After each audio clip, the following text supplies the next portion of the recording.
तुम्हारे अपने पसंदीदा बुकमार्क समरी चैनल में स्वागत है। आज हम सिर्फ 15 मिनट में बात करेंगे इकिगाई किताब के बारे में। अगर तुम्हें हमारी बुक समरी पसंद आए तो लाइक, शेयर और हमारे चैनल को सब्सक्राइब करना मत भूलना। तो चलो अब शुरू करते हैं। किताब का नाम इकिगाई, लेखक हेक्टर गार्सिया और फ्रांसेस्क मिरल्स। पहला चैप्टर जापान का रहस्य, लंबी उम्र और सुकून भरी जिंदगी। इस पहले चैप्टर में लेखक हमें ओकिनावा नाम की जगह ले जाते हैं, जो जापान के दक्षिण में समुद्र के बीच बसा एक छोटा सा द्वीप है। यहाँ के लोग दुनिया भर में सबसे लंबी और स्वस्थ जिंदगी जीते हैं। लेकिन ये लंबी उम्र कोई बोरिंग या अकेली जिंदगी नहीं होती, बल्कि ये लोग बेहद जिंदादिल होते हैं, खुशमिजाज, सक्रिय और हर रोज कुछ नया करने की चाहत से भरे हुए। ओकिनावा के लोगों की जिंदगी एक अलग ही तरह की शांति और संतुलन से भरी होती है। सुबह सूरज उगते ही वे उठ जाते हैं, लेकिन अलार्म घड़ी या जबरदस्ती से नहीं, बल्कि एक प्राकृतिक लय के साथ। फिर वे हल्की फुल्की स्ट्रेचिंग या ताइची करते हैं, बागवानी करते हैं या अपने घरों के बाहर खुले वातावरण में बैठे चाय पीते हैं। उनके दिन की शुरुआत ही सुकून से होती है। यहाँ के लोगों की सबसे खास बात है उनका खान पान। वो लोग खाना एक जरूरत नहीं, बल्कि एक आभार और उत्सव की तरह मानते हैं। उनका खाना बहुत हल्का, प्राकृतिक और संतुलित होता है।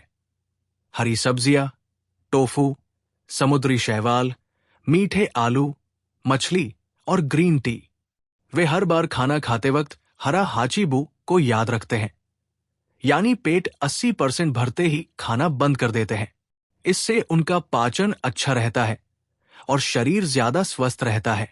ओकिनावा में बुजुर्गों को रिटायरमेंट की कोई जरूरत नहीं होती, क्योंकि वे अपने जीवन में हर दिन किसी उद्देश्य से भरे होते हैं। वे बुनाई करते हैं, बच्चों को कहानियां सिखाते हैं, मंदिरों में ध्यान लगाते हैं या अपने हाथों से कुछ न कुछ बनाते रहते हैं। यही उनका इकिगाई होता है, हर दिन जीने की वजह। सबसे प्यारा हिस्सा है उनका सामाजिक जुड़ाव। वे मोई नाम के छोटे दोस्ती ग्रुप में जुड़े रहते हैं। इन ग्रुप्स में लोग एक दूसरे का साथ देते हैं, हर खुशी और दुख को बांटते हैं, मिल बांट कर खाते हैं, और ये रिश्ता जिंदगी भर चलता है। ये ग्रुप न सिर्फ भावनात्मक सहारा होते हैं, बल्कि लोगों को ये एहसास कराते हैं कि वे अकेले नहीं हैं। तो इस चैप्टर से हमें यह सीखने को मिलता है कि लंबी और खुशहाल जिंदगी का रहस्य किसी चमत्कार में नहीं, बल्कि छोटे छोटे निर्णयों में छिपा होता है, जैसे अच्छा खाना, भरपूर नींद, हल्का व्यायाम, सच्चे दोस्त और एक सादा लेकिन उद्देश्यपूर्ण जीवन। दूसरा चैप्टर इकिगाई क्या है और इसकी जरूरत क्यों है। अब बात करते हैं उस शब्द की जिसकी वजह से ये पूरी किताब बनी, इकिगाई। ये एक जापानी शब्द है, लेकिन इसका मतलब बहुत गहरा है। इकिगाई मतलब वो वजह, वो मकसद जिसकी वजह से तुम सुबह उठते हो और दिन की शुरुआत करते हो। वो चीज जो तुम्हें अंदर से सुकून दे, जो तुम्हारे चेहरे पर बिना वजह मुस्कान ला दे और जिसमें तुम खुद को पूरा महसूस करो। इकिगाई को समझने के लिए लेखक हमें 4 सवालों की मदद से सोचने को कहते हैं। पहला, वो क्या चीज है जो तुम्हें सच में पसंद है, यानी ऐसा क्या है जिसे करते हुए तुम्हें मजा आता है, जिसमें समय का पता ही नहीं चलता। दूसरा, तुम किस चीज में अच्छे हो। ये तुम्हारी स्किल या टैलेंट हो सकता है, जैसे किसी को गाना गाना आता है, किसी को बच्चों के साथ खेलना, किसी को खाना बनाना, तो किसी को दूसरों की बातें समझना। तीसरा, ऐसा क्या है जिसकी इस दुनिया को जरूरत है, यानी तुम्हारा काम सिर्फ तुम्हारे लिए ही नहीं, दूसरों के लिए भी कुछ मायने रखता है या नहीं। और चौथा, क्या इससे तुम अपनी रोजी रोटी चला सकते हो, क्योंकि आखिरकार पेट तो भरना ही है ना दोस्त। जब ये चारों चीजें एक जगह आ जाती हैं, तो वहीं पर इकिगाई का जन्म होता है। लेखक हमें बताते हैं कि ज्यादातर लोग किसी एक या 2 ही बातों पर ध्यान देते हैं। जैसे कुछ लोग पैसे के पीछे भागते हैं, लेकिन उन्हें अंदर से खुशी नहीं मिलती। कुछ लोग अपने शौक के पीछे दौड़ते हैं, लेकिन उसे नौकरी नहीं बना पाते। इसलिए इकिगाई का मतलब है इन चारों बातों का संतुलन ढूंढना। ओकिनावा के लोग इसे बखूबी समझते हैं। उनके लिए इकिगाई है अपने बगीचे में हर दिन पौधों की देखभाल करना, बच्चों को पारंपरिक संगीत सिखाना, मिट्टी से कुछ बनाना या गांव में होने वाले उत्सवों की तैयारी में जुट जाना। ये सब छोटे छोटे काम होते हैं, लेकिन उनके लिए इन कामों में दिल और आत्मा जुड़ी होती है। इस चैप्टर में लेखक हमें समझाते हैं कि इकिगाई बाहर नहीं, हमारे अंदर है। लेकिन अक्सर हम दूसरों की जिंदगी देखकर, उनकी कामयाबी देखकर अपना मकसद भूल जाते हैं। इसलिए जरूरी है कि हम कभी कभी रुकें, शांत बैठें और खुद से पूछें, क्या मैं जो कर रहा हूं वो मुझे अंदर से अच्छा लगता है? क्या मैं इसमें खुद को खो सकता हूं? इकिगाई कोई एक दिन में मिलने वाली चीज नहीं है। ये धीरे धीरे बनता है, हर दिन के अनुभवों, छोटी छोटी खुशियों और जीवन के उतार चढ़ाव से निकलकर सामने आता है। बस जरूरत है इसे पहचानने की और इसके साथ जुड़कर जीने की। तीसरा चैप्टर, धीरे चलो लेकिन हर पल को जियो। अब बात करते हैं आज के दौर की सबसे बड़ी बीमारी, तेजी। हम सब इतनी जल्दी में रहते हैं कि जिंदगी को महसूस करना ही भूल जाते हैं। सुबह आंख खुलते ही मोबाइल, फिर भागदौड़, ईमेल्स, मीटिंग्स, खाने में भी जल्दी और रात को थककर गिर जाना। लेकिन जिंदगी क्या बस यही है? ओकिनावा के लोग हमें सिखाते हैं कि जिंदगी को पूरा जीने के लिए जरूरी है धीरे चलना। और ये धीरे चलना मतलब सुस्त होना नहीं है, बल्कि पूरी तरह जागरूक होकर जीना है। जैसे जब वो खाना खाते हैं तो ध्यान से खाते हैं, हर स्वाद को महसूस करते हुए। जब वे बात करते हैं तो पूरी दिलचस्पी से सुनते हैं। वे हर काम को पूरे मन से करते हैं, न ध्यान भटकता है, न जल्दी होती है। इस चैप्टर में लेखक हमें फ्लो की स्थिति के बारे में बताते हैं। फ्लो वो स्थिति है जब तुम किसी काम में इतना रम जाते हो कि समय का पता ही नहीं चलता। जैसे कोई चित्रकार जब पेंटिंग कर रहा होता है, कोई लेखक जब लिखने में डूबा होता है, कोई संगीतकार जब किसी धुन में खोया होता है, तब वे फ्लो में होते हैं। उस समय दिमाग और दिल बस उसी काम में पूरी तरह समा जाते हैं। फ्लो की स्थिति में पहुंचने के लिए जरूरी है कि वो काम तुम्हें पसंद हो, तुम उसमें थोड़े चैलेंज महसूस करो, लेकिन डर नहीं। जब तुम हर पल को महसूस करते हुए किसी काम में लगते हो तो तुम थकते नहीं, बल्कि और ज्यादा ऊर्जा महसूस करते हो। आजकल हम मल्टीटास्किंग को बहुत बड़ी बात मानते हैं, एक साथ कई काम करना। लेकिन सच्चाई यह है कि इससे हमारा ध्यान बंटता है और किसी एक काम में रम नहीं पाते। फ्लो में जाने का एक ही तरीका है, एक बार में सिर्फ एक काम करो और उसे पूरे मन से करो। लेखक हमें यह भी बताते हैं कि धीमे चलने का मतलब है जिंदगी की हर बात को पूरे दिल से महसूस करना। जब तुम पैदल चलो तो चलने को महसूस करो, जब किसी से मिलो तो पूरी उपस्थिति से मिलो, जब खाओ तो स्वाद को पहचानो। यही छोटे छोटे पल असल में हमारी जिंदगी को गहरा और खुशहाल बनाते हैं। तो दोस्त, अब जब अगली बार तुम्हें लगे कि सब कुछ बहुत तेज चल रहा है, तो एक बार ठहर जाना, गहरी सांस लेना और उस पल को पूरी तरह जी लेना। यही तरीका है असली सुकून और खुशी का। यही इकिगाई की सबसे प्यारी सीख है। धीरे चलो, लेकिन हर पल को जी भर के जियो। चौथा चैप्टर, छोटे छोटे काम, गहरी खुशी। इस चैप्टर में लेखक हमें बड़े ही प्यार से ये सिखाने की कोशिश करते हैं कि असली खुशी बड़ी चीजों में नहीं, बल्कि उन मामूली से दिखने वाले कामों में छुपी होती है जिन्हें हम अक्सर नजरअंदाज कर देते हैं। जैसे सुबह उठते ही सूरज की पहली किरण को देखना, हाथ में गर्म चाय का कप पकड़कर खिड़की से बाहर देखना, घर के पौधों को पानी देना या रसोई में किसी अपने के लिए कुछ पकाना। ये सब काम दिखने में साधारण होते हैं, लेकिन इनमें एक तरह की भावनात्मक गहराई छुपी होती है। ओकिनावा के लोग इसी चीज को जीते हैं। उनकी जिंदगी बहुत सीधी सादी है, लेकिन उसमें इतना संतुलन और स्थिरता है कि वो लोग लंबा और स्वस्थ जीवन जीते हैं। वे हर छोटे काम को पूरे ध्यान और श्रद्धा से करते हैं। खाना बनाना, कपड़े धोना, जमीन बुहारी लगाना, इन सबको वे बोझ नहीं, बल्कि एक आनंदमय अनुभव की तरह लेते हैं। इस चैप्टर में लेखक ने एक प्यारे से ओकिनावन दादाजी का जिक्र किया है, जो हर दिन बैठकर बांस की बांसुरी बनाते हैं। वो इन्हें बाजार में नहीं बेचते, नहीं कोई बड़ा नाम बनाना चाहते हैं। वो तो बस इस प्रक्रिया को जीते हैं, उसका आनंद लेते हैं। जब वो बांस को अपने हाथों से छीलते हैं, जब वो उसमें छेद करते हैं, तब उनका मन कहीं और नहीं होता।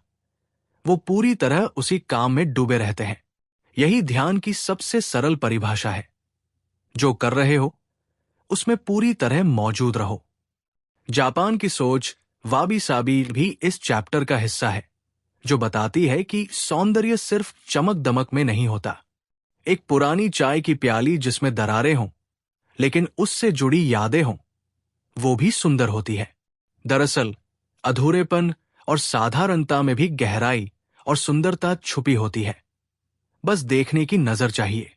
लेखक कहते हैं कि जिंदगी को धीरे धीरे जीने में ही उसका असली आनंद है। आज की तेज दुनिया में हम सब जैसे दौड़ रहे हैं। वहां रुककर इन छोटे कामों को जीना एक क्रांति जैसा है। चाहे वो अपने जूते खुद साफ करना हो या बच्चों को कहानियां सुनाना, जब तुम इन्हें महसूस करके करते हो तो वही तुम्हें अपने जीवन से जोड़ते हैं। ये चैप्टर हमें ये भी सिखाता है कि हर काम में सुंदरता छुपी होती है। बस हमारी सोच पर निर्भर करता है कि हम उसे कैसे देखें। जब हम हर दिन के कामों को बोझ मानकर नहीं, बल्कि सम्मान के साथ करते हैं, तो हम उनमें से भी खुशी ढूंढ सकते हैं। और यही एक ऐसा जीवन है जो इकिगाई से जुड़ा होता है। शांत, साधारण, लेकिन बहुत संतुलित और गहरा। 5वां चैप्टर रेजिलियंस यानी मुश्किलों में भी मुस्कुराना। इस चैप्टर में लेखक एक बहुत ही गहरी बात समझाते हैं कि जिंदगी में जब तक संघर्ष नहीं होता, तब तक इंसान अपनी असली ताकत को नहीं पहचानता। और ये ताकत कहीं बाहर से नहीं आती, ये तुम्हारे अंदर ही होती है। लेकिन इसे बाहर लाने के लिए तुम्हें मुश्किलों से गुजरना पड़ता है। रेजिलियंस का मतलब होता है गिरकर फिर से खड़े होना, हार मानना नहीं, बल्कि हालात से सीखना। ओकिनावा के लोगों की जिंदगी में कई बार तूफान आया है, प्राकृतिक आपदाएं, युद्ध, गरीबी, लेकिन उन्होंने कभी हार नहीं मानी। उनका कहना है, अगर जीवन एक बार तुम्हें नीचे गिरा दे तो उठो, धूल झाड़ो और फिर से चल दो। जापान की एक कहावत है, नाना कोरोबी या ओकी, यानी 7 बार गिरो तो 8वीं बार उठो। ये बात बहुत सीधी लगती है, लेकिन इसमें जिंदगी की पूरी कहानी छुपी है। जब हमें कोई गम होता है, कोई अपना छूट जाता है या कोई सपना टूटता है, तो बहुत स्वाभाविक है कि हम टूट जाएं। लेकिन इकिगाई की खोज करने वाला इंसान इन टूटनों को ही अपनी ताकत बना लेता है। लेखक ने यहां एक और कहानी सुनाई, एक महिला की जिसने अपने जीवन में बहुत कुछ खोया। उसका पति युद्ध में मारा गया, बच्चों की जिम्मेदारी अकेले उठाई, कई बार भूख और अकेलेपन से गुजरी। लेकिन आज भी वो हर सुबह उठती है, चाय बनाती है, अपने पड़ोसियों से मिलती है और अपने गार्डन में फूल लगाती है। उनके चेहरे पर कोई शिकन नहीं, कोई शिकायत नहीं। इस चैप्टर में हमें बताया जाता है कि दुख से भागना नहीं है, बल्कि उसे समझना है। कभी कभी तो दुख ही हमें खुद से मिलाने का जरिया बन जाता है। वो हमें धीमा करता है, रुकने को मजबूर करता है, सोचने का मौका देता है। और इसी दौरान हम अपना असली उद्देश्य देख पाते हैं। इकिगाई की राह पर चलना आसान नहीं होता, लेकिन अगर तुम अंदर से मजबूत हो और तुम्हें पता है कि तुम क्यों जी रहे हो, तो कोई भी परेशानी तुम्हें रोक नहीं सकती। लेखक कहते हैं कि हमें अपनी भावनाओं को दबाना नहीं चाहिए, लेकिन उनमें फंसना भी नहीं चाहिए। उन्हें आने देना है, महसूस करना है और फिर धीरे धीरे आगे बढ़ जाना है। इस चैप्टर की असली सीख यही है कि जब तुम्हारे पास इकिगाई होता है, तब तुम्हें हार का डर नहीं होता। तुम जानते हो कि तुम्हारा जीवन सिर्फ बाहरी हालातों पर निर्भर नहीं करता, बल्कि उस उद्देश्य पर टिका होता है जो तुम्हारे अंदर है। और यही उद्देश्य तुम्हें हर तूफान के बाद फिर से मुस्कुराना सिखाता है। 6ठा चैप्टर, अपने शरीर और मन का ध्यान रखो। इस चैप्टर में लेखक बहुत सुंदर तरीके से ये समझाते हैं कि अगर तुम अपने शरीर और मन का ख्याल नहीं रखोगे तो इकिगाई की राह पर चलना मुश्किल हो जाएगा। ओकिनावा के लोग इस बात को अच्छे से समझते हैं। उनका शरीर कोई मशीन नहीं है जिसे जब चाहे तब दौड़ा लिया जाए। वो अपने शरीर को दोस्त मानते हैं और हर दिन उसकी देखभाल करते हैं।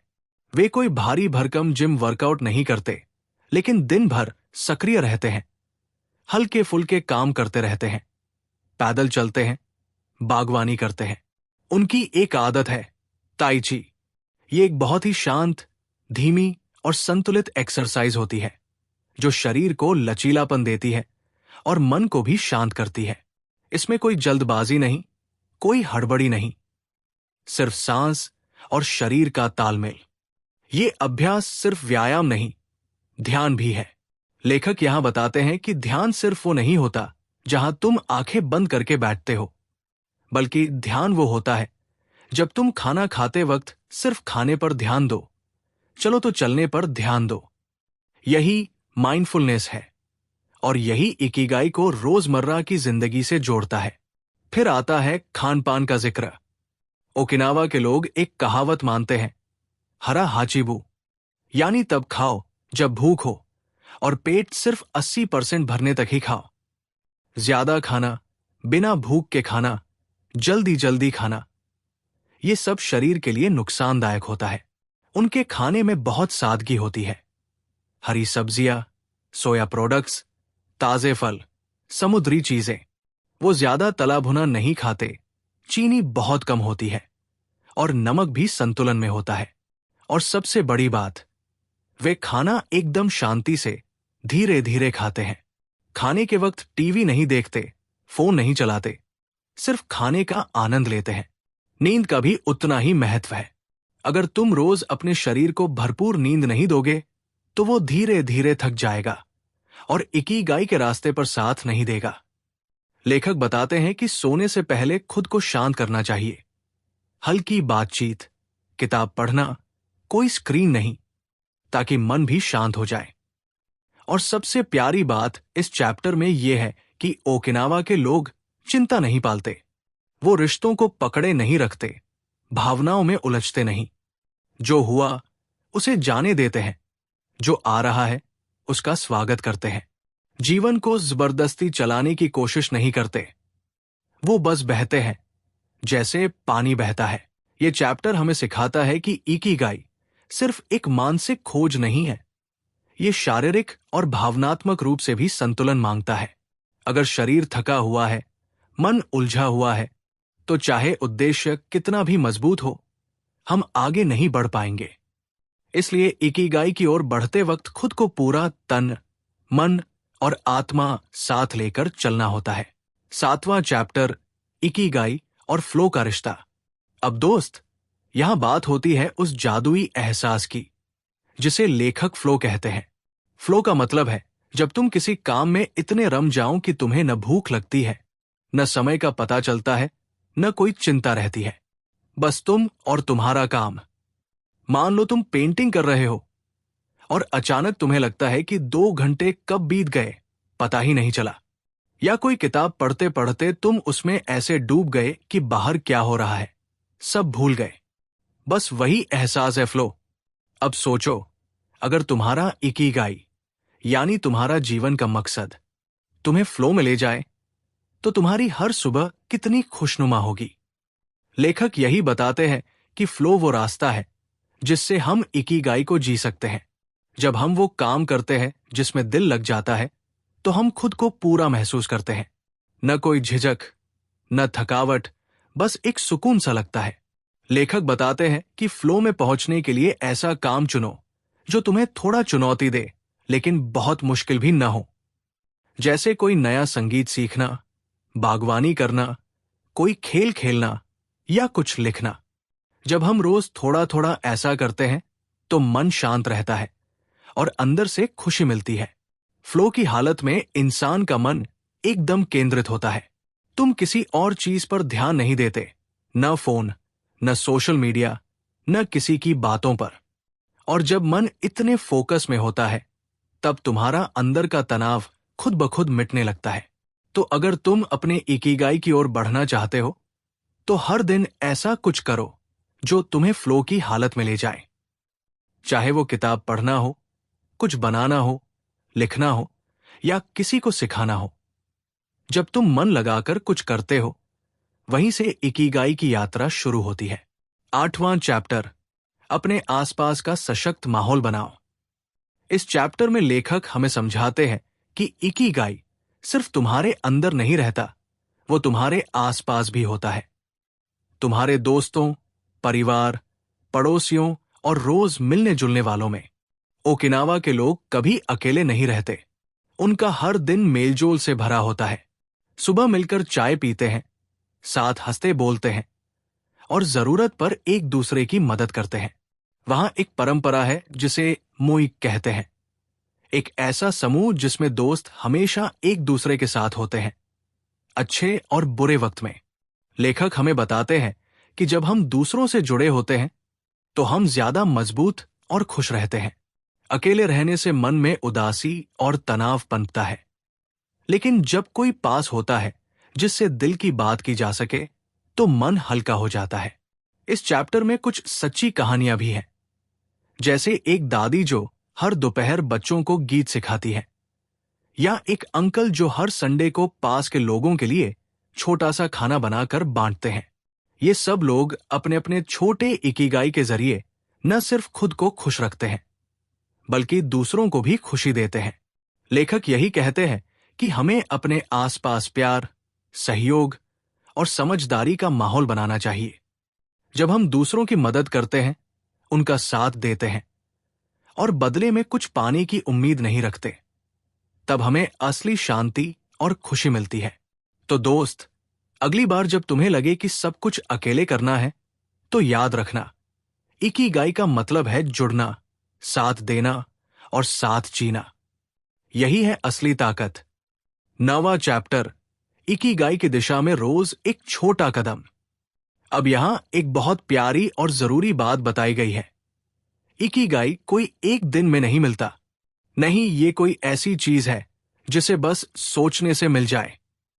ये एक प्रक्रिया है, एक यात्रा है, और इस यात्रा में हर दिन का एक छोटा सा कदम बहुत मायने रखता है। लेखक कहते हैं कि अगर तुम हर सुबह उठकर खुद से बस ये पूछो, आज मैं ऐसा क्या करूं जिससे मुझे जीने का उद्देश्य महसूस हो, तो यही सवाल तुम्हें धीरे धीरे इकिगाई के पास ले जाएगा। ये जरूरी नहीं कि तुम कोई बड़ा कदम उठाओ। कभी कभी किसी दोस्त से बात करना, किसी जानवर को खाना देना या बस अपने मन की बात डायरी में लिखना, ये सब भी इकिगाई की दिशा में छोटे लेकिन गहरे कदम हैं। इस चैप्टर में हमें यह भी समझाया गया है कि खुद को बदलने के लिए बड़े प्लान्स नहीं चाहिए होते, बस थोड़ी थोड़ी कोशिश हर दिन जरूरी है। जैसे एक पौधे को हर रोज थोड़ा पानी देने से वो बड़ा होता है, वैसे ही इकिगाई भी हर दिन की छोटी खुशियों और छोटे कामों से बढ़ता है। लेखक ये भी कहते हैं कि जब तुम अपने दिल की सुनते हो, तब तुम अपने जीवन से जुड़ते हो, और यही जुड़ाव तुम्हें अपनी सच्ची पहचान के पास ले जाता है। चाहे तुम्हारा इकिगाई दूसरों की मदद करना हो, कुछ बनाना हो, सिखाना हो या सीखना, जब तक तुम रोज उस ओर चल रहे हो, तुम सही रास्ते पर हो। याद रखो दोस्त, इकिगाई एक गंतव्य नहीं बल्कि रोज का सफर है, और उस सफर में अगर तुम हर दिन थोड़ी सी सच्चाई, थोड़ी सी मेहनत और थोड़ा सा प्यार जोड़ दो, तो तुम्हारा जीवन एकदम पूरा लगेगा। 10वां चैप्टर, दीर्घायु और इकिगाई का गहरा रिश्ता। अब हम इस किताब के आखिरी चैप्टर में पहुंचते हैं, और ये चैप्टर बड़ा ही सुकून देने वाला है। यहां लेखक हमें ओकिनावा के बुजुर्गों की जिंदगी से जुड़ी बहुत ही दिलचस्प और प्रेरणादायक बातें बताते हैं। ये चैप्टर हमें सिखाता है कि इकिगाई का गहरा रिश्ता दीर्घायु यानी लंबी, स्वस्थ और खुशहाल जिंदगी से है।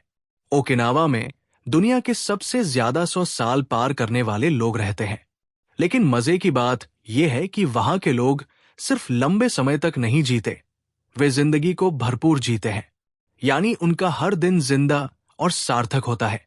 इस चैप्टर में कई प्यारे और असली किस्से हैं, जैसे 102 साल की एक महिला जो हर सुबह उठकर फूलों की देखभाल करती है, 97 साल का एक आदमी जो अब भी मार्शल आर्ट सिखाता है, और 100 साल की एक दादी जो हर शाम बच्चों के लिए कहानियां सुनाती है।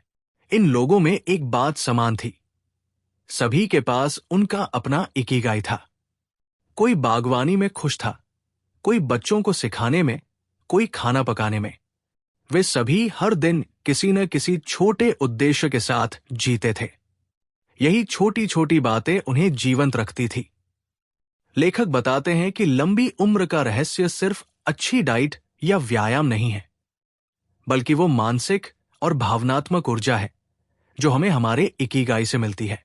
जब हमारे पास जीने की वजह होती है तो हम खुद को बेहतर रखते हैं, हंसते हैं, लोगों से जुड़े रहते हैं और शरीर भी ज्यादा चुस्त बना रहता है। ओकिनावा के बुजुर्ग बहुत साधारण जीवन जीते हैं। वे ज्यादा नहीं खाते, वे हल्का फुल्का शारीरिक काम रोज करते हैं। वे कभी रिटायर नहीं होते और सबसे जरूरी बात, वे अकेले नहीं रहते।